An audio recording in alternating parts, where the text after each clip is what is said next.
Hello, everyone. Welcome to the SANS Holiday Hack Challenge 2024 winners announcement and closing ceremonies.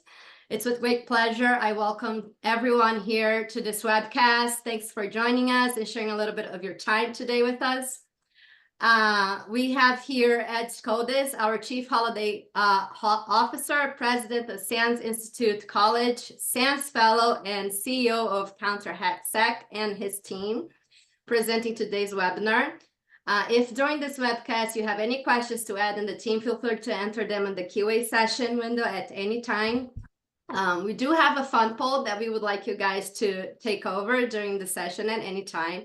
It's very short, 2 questions, should be anonymous. It's just that we would like to know how are we doing in our new things that we launched this year.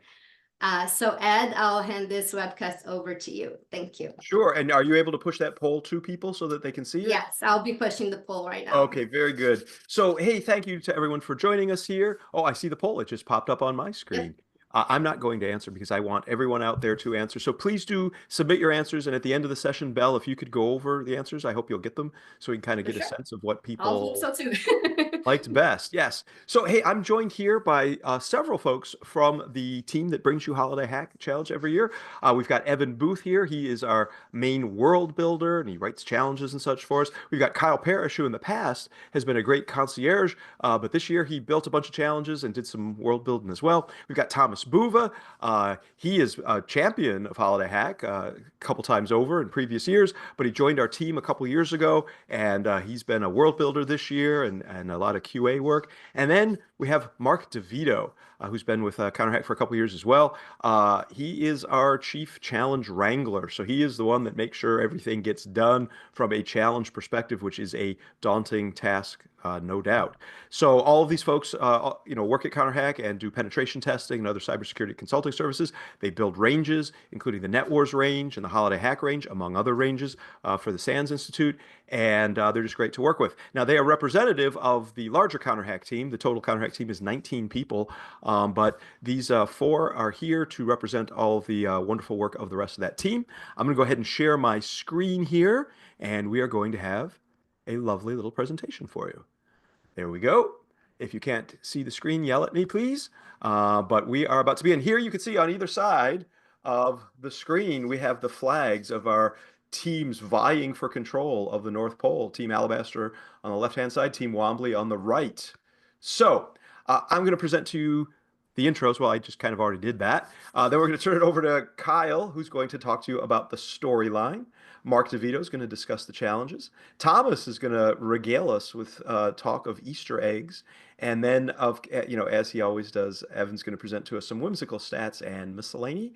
I'll tell you who won, and I'll do a shameless tease toward the end. So there you have it.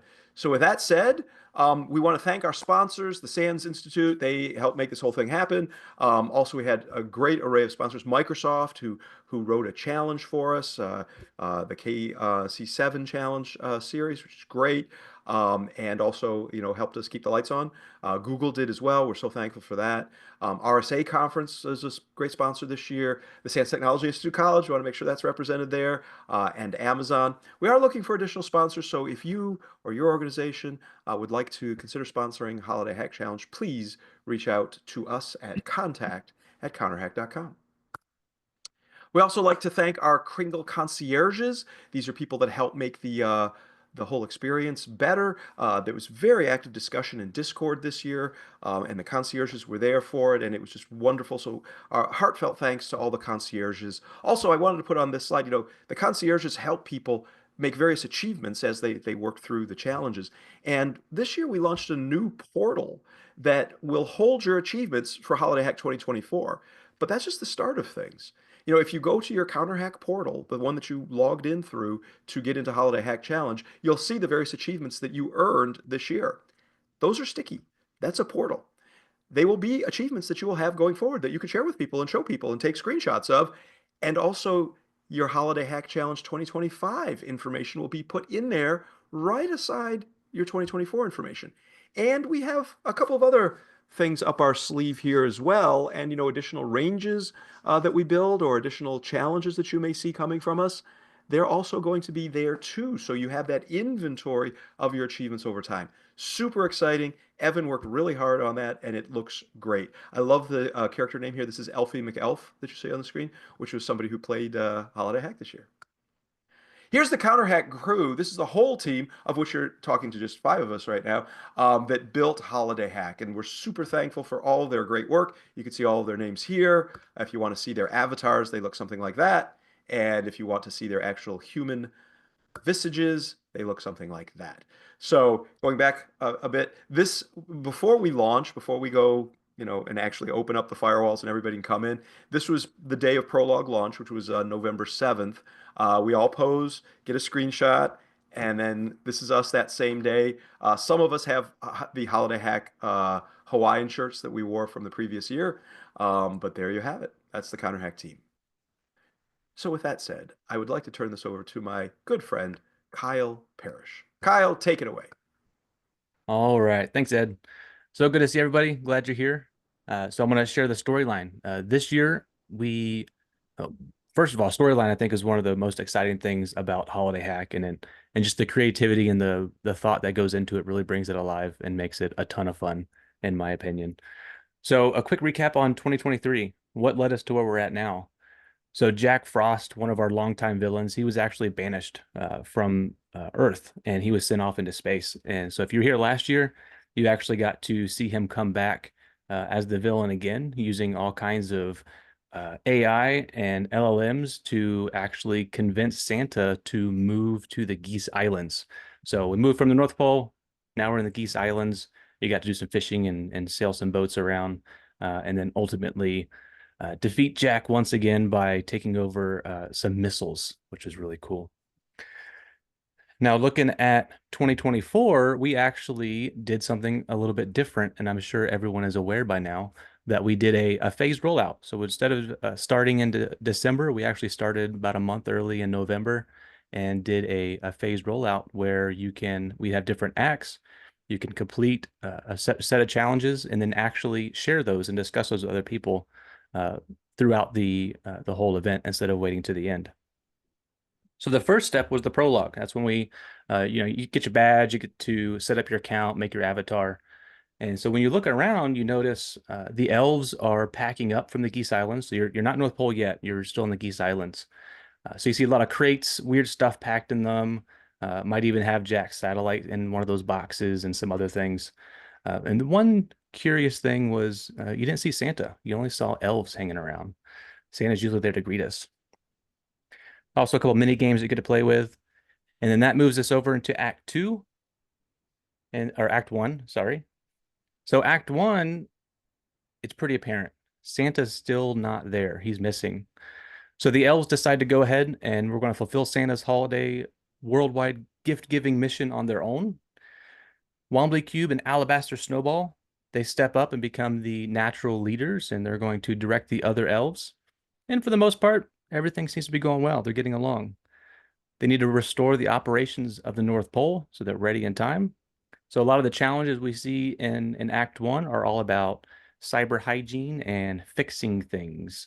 One in particular was hacking into Santa's chest, which stored all the wish list. Completely unbiased on that challenge, by the way.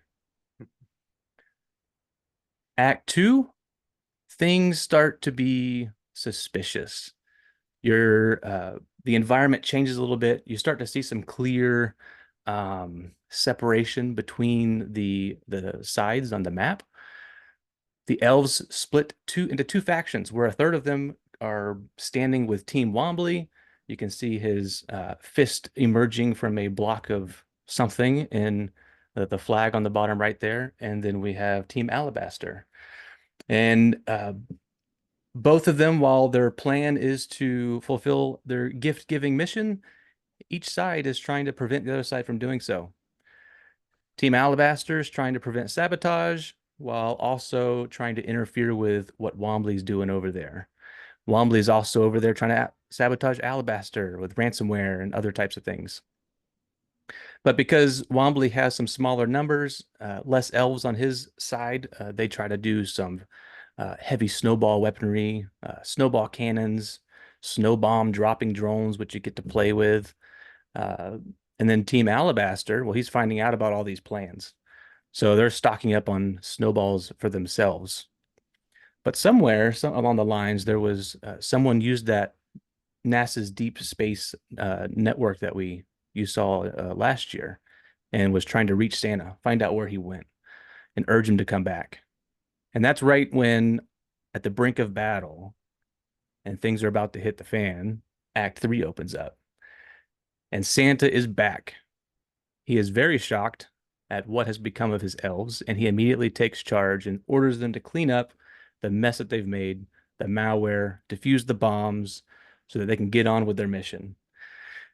And so as a player, that is you know, kind of pulling back everything that happened and making everything right and making it the joyful time that it's supposed to be.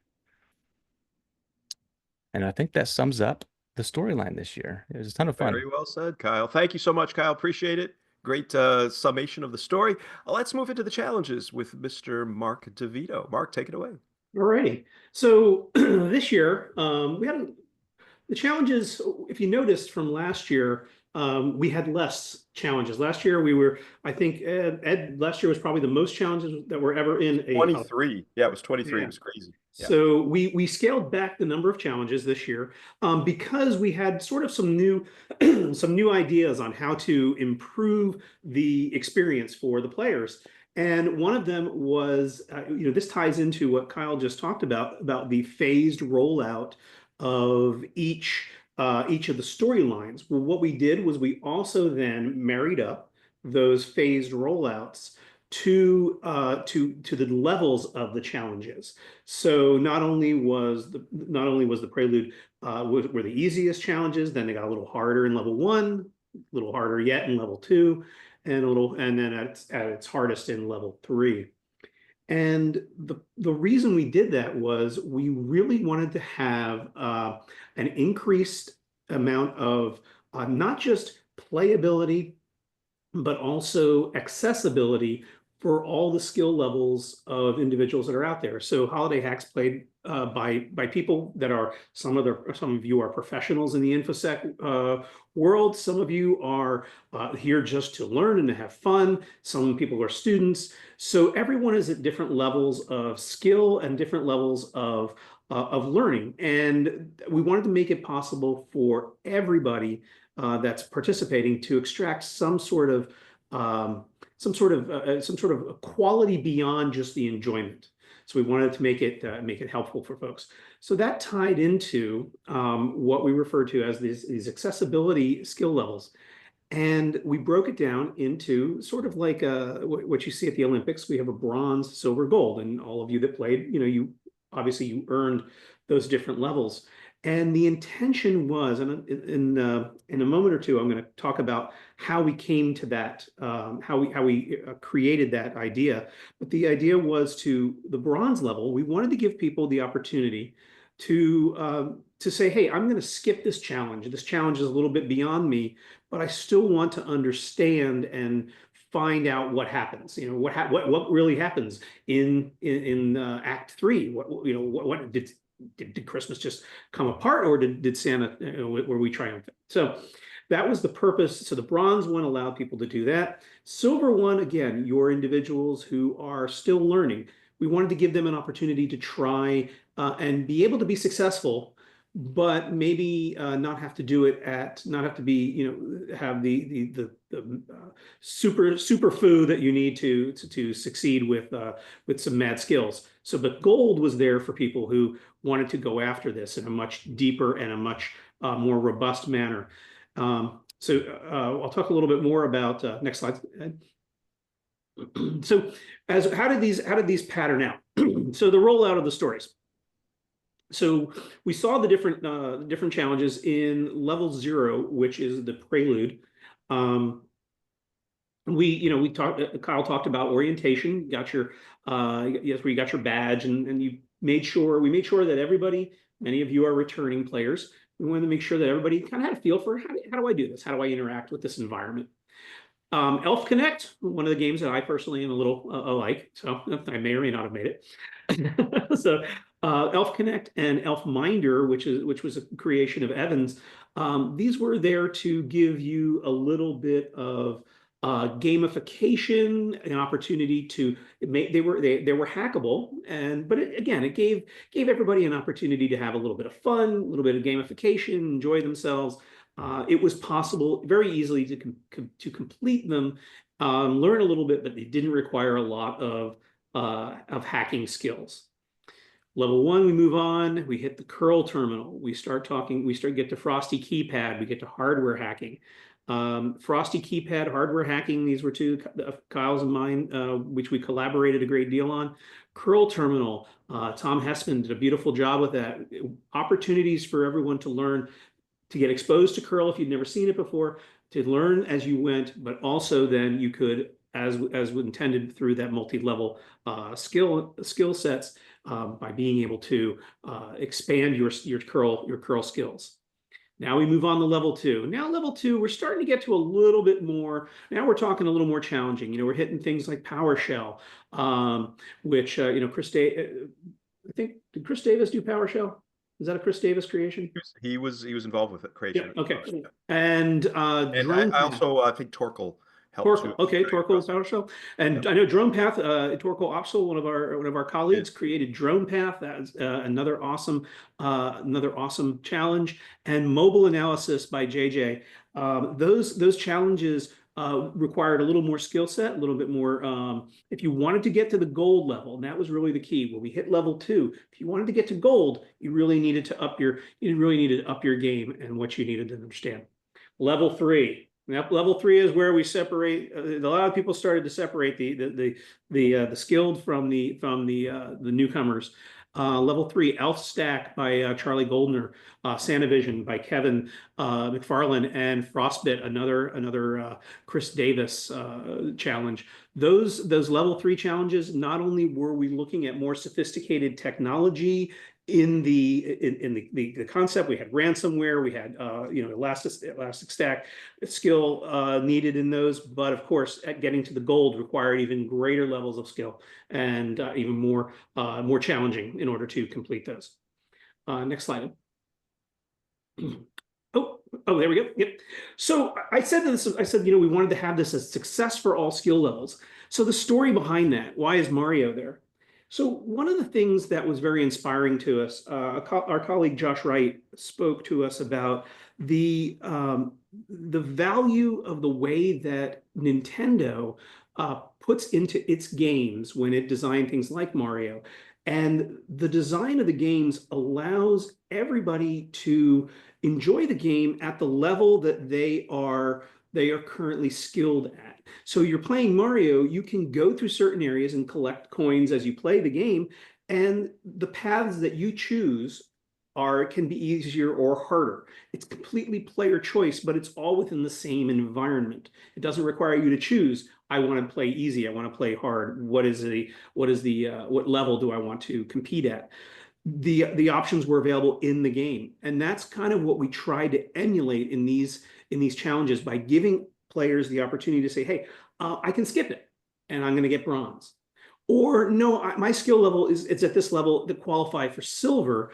But if you wanted to go for gold, yes, you had to come back to do the challenge again, but you didn't specifically have to say, I want to go for gold. In that you could choose your level of achievement at that moment. You could also use the leveling of this between silver and gold as the opportunity to learn more about the challenge, to help you evolve into the gold level, to use it as sort of a bit of a recon aspect of the challenge. So these were the biggest. I wanted to highlight these two items: the phased rollout of the skill levels and the different skill levels as they are tied to trophies. I wanted to highlight those as two of the big landmarks for the 2024 Holiday Hack as it applies to challenges. And as the challenge wrangler, I'm just going to say thank you to everybody, all of my colleagues at Holiday Hack, for doing an amazing job keeping everything on track and making everything happen on time for all the players. I hope everybody enjoyed playing this year's Holiday Hack. Ed. Thank you, Mark. Appreciate it. Hey, what that was great. Appreciate your wonderful summary on the challenges. One of the things that the team really loves to do is to put little Easter eggs throughout the challenge, just to get you smiling, to get you laughing a little bit. And this year was certainly no exception to that. Thomas is going to go through some of the Easter eggs. I mean, there are so many of them, but Thomas has selected some of the team's favorite, and he's going to go through those with you. So, Thomas, take it away. Sounds good. Yeah, and like you mentioned, Ed, this is definitely not a comprehensive list of every single Easter egg we've put in the game. I think we would be sitting here for at least another hour if we wanted to go through that, so we're not going to do that. But anyway, I kind of set this up to split the Easter eggs up in Easter eggs you'll find in the world, Easter eggs you'll find behind the scenes in terms of what happens behind the world, HTML, that kind of stuff, and then what you can potentially find in the challenges themselves. So first, from a world perspective, when you move through the different acts, you obviously skip through time forward or backwards, right? But if you happen to go to the bottom left in the front yard, you would find a sign that says dock. And if you followed that, you would actually head back to Prologue Island at the same time as you are at in the moment, right? And in that spot, in that place, you'd find all of the geese or all of the geese from last year's Holiday Hack Challenge. And they would be out of character. They would actually have their real names. They wouldn't be actors anymore, and they would have real dialogue, speaking to each other, how good it feels that everyone's gone again, and peace and quiet has gone back to the island. But you'll also find that one character that everyone always seems to look for every single year, which is Jason. And funny enough, and it kind of warmed my heart that people weren't thinking of the thing that we were thinking when we made Jason what he is this year. A lot of you actually thought he was stored in a little box and he wasn't able to get out of that box. But the reality was that we made Jason a piece of wombat poop, which is square or cube shaped, right? We made him a flush handle a couple of years ago, so we kind of have to up the ante. So this time around, if you can click once more, Ed, he was a general piece of little wombat cube poop. Okay, then for those who were in the front yard and spotted that kind of yellowish thingy on the fence on the Wombly Cube side, if you looked at the asset that was kind of responsible for that, you would see that that's actually a propaganda poster. A propaganda poster made by Wombly's team to kind of make fun of Alabaster's side. Similarly, next one. If you would head over to Alabaster side and look at the crate, you would see that there's like a little bit of an inscription on there. And if you're familiar with Indiana Jones, you'd know that that is the actual case or crate that's used in the movie to store the Ark of the Covenant as well. So I hope no one opened that box, because that would have not been a good thing. But it looked like everything stayed up and running, or everything stayed up and running. So I think we were good. Okay. Then for those who know The Nightmare Before Christmas, and if you kind of looked closely at the tree that brought you into the monitoring station, that actually had the same kind of tree as one of the doors in A Nightmare Before Christmas as well. Okay, then next we have things that happened under the hood. Veterans, obviously, they know about the WebSockets. So we have some funny WebSocket messages there that refer to certain memes like, oh, hi, Mark. And then and scene, for example, when the whole scene has been rendered and we're ready to go. So that was always fun to poke at. But there's also things behind the scenes in terms of class names in, for example, the HTML. So click once more, Ed. If you were wondering who's responsible for the change in hue as the story progressed, that was actually Hugh Jackman. And click once more, Ed. Some other class names that we had were Butt Pincher West and East for the fence in the middle. We also had 100% walker-proof ice walls on Wombly's side, which is a reference, obviously, to Game of Thrones. And then there's this slaps wall, this puppy can stop anything west and north, which is basically the wall that's on Alabaster's side, which is a direct reference to the car salesman slaps on roof of a car meme as well. Okay, next. From the challenge perspective, if you were looking at Elfminder and you tried in some way to put more than 2 springs into a certain level, you would get this in the dev console, which is basically the lime guys trying to balance limes in his hands. That's a reference, but with springs this time around. Another one was the drone path challenge. If you were able to basically dump the database, you'd see that there's one specific drone type in there called a pigeon lookalike V4, which is described as if anyone finds out that that drone exists, there will most likely be a conspiracy theory about that, which was a direct reference to the birds aren't real conspiracy theory, which you can look up on Wikipedia. And then one more for those who played hardware hacking challenge. If you looked at the source code there was an actual working URL endpoint that allowed you to get some dad jokes. So if you curled or opened that up in your web browser and you refreshed a few times, you could get a laugh out of some Christmassy dad jokes as well. And those are some of the Easter eggs that we had. But again, these are just a small subset, and we keep these challenges up for quite a bit of time. So if you feel like you want to dig deeper and find some more of those, feel free to go and roam and find some out yourself as well.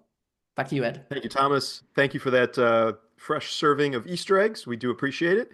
And that brings us up to our next section here, which will be stats and other wizardry by none other than Evan Booth himself. Evan, take it away. Hello, hello. All right, yeah, here's stats and some more stats. First stat is a big one. We had 19,036 players when we closed today, or not today, but this year. And of those 19,000, 5,932 unlocked Act 1, followed by 2,659 who made it into Act 2. And then finally in Act 3, we had 814 make it through. This year we had cohorts available, which allowed you to basically form your own little universe with people with the invite code for your cohort. And we were very pleased that our players used these cohorts. You made 1,318 of them. And the biggest one had 49 members strong. Always good to see. And the most impressive stat for me is that 3,521 players chose to be in a cohort. It's almost 1 in 5. I'd call that a good result. From the challenge perspective, in Snowball Showdown, you threw a whopping 809,834 snowballs. Also, to beat that game, 3,673 of you chose to hack to win it. And then 1,299 mothers of all bombs. Mother of all bombs is? Remember, Well, there were 1,299 maternal explosions of some sort. And Elfminder, we had 256,324 crates collected. Thank you so much. Now moving on to what Thomas mentioned earlier, the return back to Frosty's Beach. 1,060 players did that, and almost exactly half of those players ventured far enough west to find Jason, our dear friend Jason. At the end of the day, 191 players crossed that finish line, saw those credits roll, and saved Christmas. Thanks for that. And we did add a scoreboard this year, which kept ranked based on a score, of course, but also the time, achieving that score. And so here is a final look at the final scoreboard while I kick things back over to Ed, so we could talk about some winners. That is great, Evan. Thank you. Some of these names are really interesting. So Omega Void, R Theory, Mix One, King Beans. I'd like to meet a Mr. or Ms. Beans at some point here. So good stuff. Very, very good. Thank you, Evan, for those stats. Hey, while we're talking stats, before we get to the winning entries, I'd like to go over the poll. Belle, is it okay if I go over the poll? I'm going to go ahead and do that. So, Yep. it's really interesting just looking at these, for the people that are here, 11% of you, this is your first holiday hack. So thanks for coming all the way through to the closing ceremonies. Appreciate that. Another 34% of you have played 2 to 5 times, which is the largest contingent here. 23% of you have played 5 to 10 times, and 31% of you have lost count, which means either you're very bad at counting or maybe you've just done more than 10. Most interesting to me, though, is what was your favorite new dynamic for Holiday Hack 2024? And it seems that the number one item there was the early release. Going a month early. 18 people said that was amazing. Another 8 said it was good. Another 8 said it was okay. So that's really cool. So the early release seems to be a big hit. Phased release challenges is the next one. 17 said it was amazing. 6 said it was good. So early release, phased release. That's excellent. The next most popular one is easy and hard modes. 18 said it was amazing. 8 said it was good. And then the rest kind of go down from there. But those are the 3 big winners, I say to the folks that are here and to our team. Early release, good thing. Phased release, good thing. And easy and hard modes. It's interesting that playthrough mode didn't get all that popular. You know why? Because the people who come to this closing ceremony are probably the ones that kind of beat the whole thing and they want to see how it turned out. So playthrough mode wasn't as important for them as it maybe was for some other players who aren't here right now. But that was the lowest of the new changes. So excellent stuff. Thank you for that. Hey, you want to just call us to a close? We don't need to know who the winners are, right? We're good. I think we're good. Yeah, I think so. Oh, well, let's just do them. I mean, I wrote the slides already, so might as well just do them. And the team spent, the last week voting and collating and going through everything. So we should probably do this. Yeah. So honorable mentions. Now, here's the deal. These are honorable mentions. These people did great. Very solid work. Really proud of you. You should be proud of yourselves too. This year, rather than going in and trying to alphabetize them by last name when many of them just have a single name in it, I just alphabetize them by first letter. So if your name is Amy Merriman, you're there under A. Okay, you're not under M. Last year, it was maybe harder to find your name because you didn't know whether to look for A or M. Now just look for the first letter of your name, whether it's one word or two. Honorable mentions, awesome. Super honorable mentions are those that are even more awesome. These are people that went above and beyond. You had some very clever elements of your solutions, things that really fascinated the team, got our attention. Just really great stuff here. So congratulations to our super honorable mentions. And now we're going to move into the actual prize earning items. So honorable mention, super honorable mention. What is your prize? Bragging rights. You're going to be able to brag to say, I got an honorable mention in Holiday Hack 2024 or a super honorable mention. Bell is going to put those up on our website for us. So they will be there in memorial forever. So that is really wonderful. Random draw winner. So we offered a Holiday Hack t-shirt, 2024 t-shirt, if you clicked on all of our sponsor booths. 1,880 people clicked on all the booths, and Evan did a database dip for me this morning and chose username Jim Bob, who sounds like a very friendly person. Jim Bob will get an official Holiday Hack 2024 t-shirt. We believe Jim Bob's human name is Jim Halfpenny, but who knows, right? On the internet, nobody knows your dog. So congratulations, Jim Bob, aka Jim Halfpenny. Our people will reach out to your people and we'll get you a t-shirt. By the way, speaking of t-shirts and other swag, that's all still available at sansurl.com/holidayhackstore. You can also scan this QR code and it will implant 0 malware on your system. 0 malware. Instead, it will take you post haste to the SANS store where you can get a Holiday Hack t-shirt or puzzle or mug. One of the things that Bell did for us this year that I'm very pleased with is you can choose different color shirts. So you could get, a hoodie in red or a shirt in black or a shirt in red or a shirt in green. And I think the puzzles were new this year, so that's kind of fun. And there's also a mug, but it didn't fit in the screenshot. So thank you for implementing all that stuff, Bell. And Jim Bob, we will be in touch. Okay, next set of winners. Most creative. I have to say this was unanimous among our team. This person will receive a NetWars Continuous subscription for 4 months. This will be Ben K. Ben K. Ben, your write-up was spectacular. I hope you're here now. We did get an invite off to you earlier today to say it might be nice to have you here. What Ben did here is he wrote essentially a newspaper called the Kringle Post. And it had various articles in the Kringle Post, in the spotlight in this issue, and he kind of goes over the storyline. But then each of the challenges was an article, very well explained, very fun, very whimsical. But my favorite part, and many on the team's favorite part, were the advertisements. Because there were advertisements for previous year's Holiday Hack Challenge artifacts, essentially. So there's an advertisement for the Board Spork Rowboat Society that was doing an NFT drop, which was from Holiday Hack 3 years ago or so. There was an advertisement where you could buy a Kringle's Connected Comfort Series Golden Throne toilet. And I imagine it's got a very special toilet flusher handle on it. 24 gold-plated comfort, built-in firewall protection, which is very important to have in any smart toilet. Anybody can tell you that. Biometric seat recognition, so it knows who's sitting on it. This was just hilarious and fun. Quantum encrypted flushing, which I don't even know what that means, but it sounds pretty important.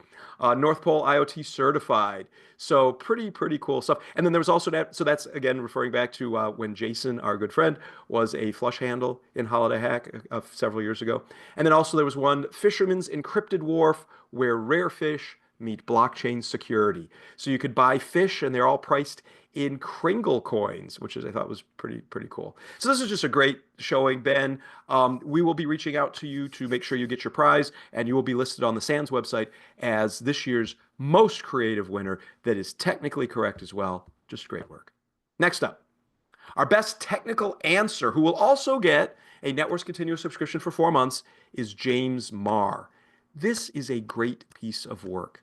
The thing that I was so impressed with was, first of all, the detailed technical discussions. Those were spectacular. But we view these answers, these winning answers, as like an official write-up. If we were to do our own write-up, this is what we'd want it to look like. But instead, we crowdsource it essentially, and we give you a prize. So you guys have created the official answers. James Marr did this here. I love the legend for the different sections. He's got goals, he's got key hints, he's got side notes, he's got this, he's got that, even background info. So if he feels like, well, I need to explain to the reader what ArangoDB is, boom, he puts a little background info in there. But he kept it succinct and focused. Also, he shows the maps of prologue, Act 1, Act 2, Act 3, and then highlights specific elements of that act, like what is here, and zooms in on it. It is a phenomenal piece of work. So James, congratulations on our best technical answer. Spectacular work. And then our best overall answer, our grand prize winner, who will get a free SANS on-demand course. This year, it is Cody Travis. Cody's answers were not only physically laid out just beautifully, but they were wonderful. They were easy to read. They made a lot of sense. If you read just one of these answers, read this one. That said, I really think you should read all 3 of the ones, the creative, the technical, and this one, because they're just so good, and each one teases out different things. But Cody has played in the past. Cody has won, but it's been a couple of years since Cody won. So Cody, congratulations for getting the grand prize, being back on top again. Just spectacular work. Not only did you cover all the challenges, you covered many of the Easter eggs as well. I also liked how there were little animations in some of your work as well. Just great work. But there's one more award that we have here, and this is for somebody who's done a great job, more than a super honorable mention. And we wanted to draw people's attention to this person. This award we call the ESNet Award, which is a specific acronym that was in homage to some of our players from several years ago who worked for a company called ESNet. Now, this is not a reference to their company. No, in fact, the ESNet winner is the Extra Special Noteworthy Exemplary Trophy Award, who will receive a Holiday Hack coin. This year's coins look really cool. They've got the Wombly flag, and they've got the Alabaster flag. And this will be going to David, affectionately known as 0xDF, who had a fantastic write-up, very lavishly illustrated, very well explained. So the Extra Special Noteworthy Exemplary Trophy, the ESNet Award, goes to 0xDF. David was our last year grand prize champion. So this year, his answers were very solid, and we wanted to share those with you. So congratulations to all of our winners. Thank you so much. We'll open it up for questions in just a minute. Belle, if you're ready to handle those questions. I think a couple people had their hands up, so maybe there'll be some questions. Type in your questions, and Belle will ask them. The team was very good in answering them during the session already. Okay, all right. Yeah, so we are clear on questions. Thanks, everyone. So I should be shamelessly teasing, is what you're saying. All right. So turning off the shame here. Okay, if you look at where we've been in the last 10 years. Back in Oh, 2018. we popped up two questions now. Okay, good. Thomas will be ready to answer them. In 2018, we did KringleCon. 2019 was KringleCon 2 Turtle Doves, then 3 French Hens, 4 Calling Birds, 5 Golden Rings. And then in 2023, we did 6 Geese a laying. And now some of you may have noticed, where are the swans? 7 swans a swimming. Hello, hello. Well, we wanted to kind of break out of that and do this Snowmageddon thing. So 2024, we did not go with the 12 Days of Christmas theme. We had some other stuff going on at the North Pole, so we did Snowmageddon. What's happening in 2025? Well, my friends, you're going to see a return to normalcy. Well, what does that mean when things are as unstable as they are at the North Pole? You will find out. There are a couple of different storylines that Santa has briefed me on, and we are in the process of choosing that. So the team and I are going to be working very hard. We'll do an after-action review that Mark DeVito will be coordinating. Thank you for that, Mark. And planning that. Now, you might have questions like, are you going to launch early this year? We have not committed to that yet. Are you going to do a phase launch this year? We haven't committed to that either. The early launch, I really did like the phased release. However, it does have huge implications on the team and the workflow and the dynamics and all of that. We are going to make Holiday Hack 2025 amazing and better than 2024, but we are not yet committed to a release cycle at this point. But it will be a return to normalcy. And if you think about what's normal for Holiday Hack, it's pretty darn crazy. So, thank you. Stay tuned for future announcements. You can follow at KringleCon or follow at CounterHackSec to get updates if we launch or if we announce a new schedule. Also, we have a survey for you here that we just like to hear from our players. Some of you have already filled it out, some of you have not yet. If you haven't filled out our survey, it asks you the kind of stuff you liked and gets your feedback in a more detailed thing than the little poll that we did here. But you go to tinyurl.com/HHC2024 survey. We'd love to hear from you. We think about what you say. We go through that in our after action review so that we can make Holiday Hack continually better and better for you all the time. So thank you again. Look forward to 2025, a return to normalcy.